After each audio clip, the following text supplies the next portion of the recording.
So, Sam, tell us more. Good morning, Adam. With 51 days to go until Britain hosts the Global Climate Change Summit, COP, in Glasgow, we can reveal that ministers have bowed to pressure from Australia to scrub two very specific commitments from the UK-Australia trade deal, which is still in negotiation. Now, you might have thought that that was done and dusted 3 months ago when Boris Johnson met his Australian counterpart, Scott Morrison, but we are told that actually some of the most difficult asks are happening right now, and it's not yet concluded, even though Britain hopes to get it over the line within weeks. I've obtained an email, a leaked email from the Cabinet Office, a senior official, that revealed what went on last month. This said that after discussions involving Lord Frost and Liz Truss and Kwasi Kwarteng met.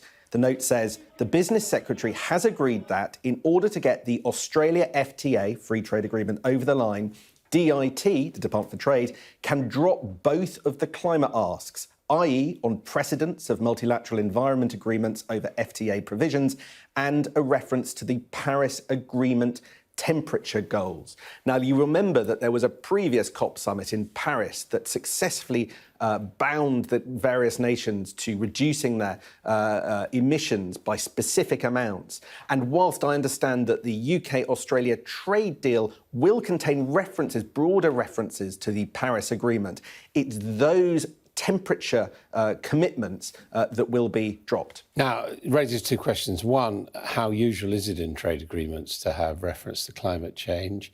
And two, why would the Australians want this dropped? Well, that's a very good question, because it was deemed important enough for specific climate change temperature commitments to be included in the UK-EU deal. Also, up until about a month ago, Britain was expecting that the temperature commitments would go in the Australia deal as well. Now, clearly, Australia have made this ask, and UK ministers have agreed to this ask for a reason. Australia defends its climate change record, but many environmentalists point out that it's quite dependent on coal, that some of its senior political figures are less committed to climate change than others. Now, Australia says it will still meet its Paris commitments and has signed other agreements that commit them to specific temperature changes. But nevertheless, I think green groups are extremely concerned because, as I say, Australia will have asked this for a reason. Let's hear the Executive Director of Greenpeace, John Sovan. If we cannot get a rich country like Australia to take the environment seriously, to take the climate emergency seriously, then we are in really, really big trouble. If the government is giving in on these environmental regulations, it is truly shocking, and it is truly seismic in terms of the impact that that will have. Boris Johnson, in a letter to me and other environmental leaders, said that the trade agreement will include commitments to all multilateral environment agreements, including the Paris Agreement. Now, the reason why he wrote this letter was because he was basically saying trade and the environment cannot be separated. He said this is not going to be a race to the bottom. We're not going to undercut regulations. We're not going to undercut the commitments that we've made to deal with the climate emergency. In fact, he said the very opposite. This is going to be a race to the top. Now, what this email shows is that that is just a barefaced lie, that actually what they're doing is the opposite. This is a race to the bottom, and it is a disaster. So, Sam, where does this leave Boris Johnson and the government, which obviously want trade deals, but they also want breakthroughs on climate change commitments? Well, I think the government are now scrambling to put a brave face on this. Now, they're going to claim that they've secured a first when it comes to the climate goals in the Australia trade deal. They'll point out that for the first time, Australia will reference the Paris Agreement in a trade deal. They haven't done that before.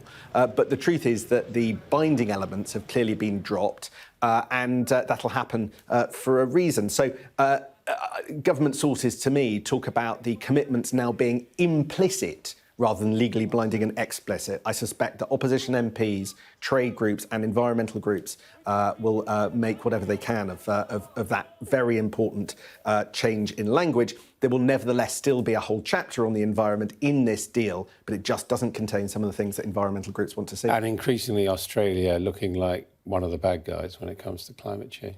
Well, they say that even though they have not committed as much as some other countries like the UK when it comes to when it comes to climate change and reducing their emissions, there is a hope that Australia is one of the nations that moves before the COP climate change summit in early November and increases its targets, its interim targets towards meeting the Paris Climate Change Agreement. We will see whether they do that. I think they would say that you need to look at particularly the behaviour of China first before putting pressure on countries like them. They do link the importance of the coal industry in Australia to jobs and suggest that any attempt to get rid of the coal industry or reduce it in size would have an economic impact that they are reluctant to hit. But that debate clearly very live in Australia, not least given recent climate change events there like the fires.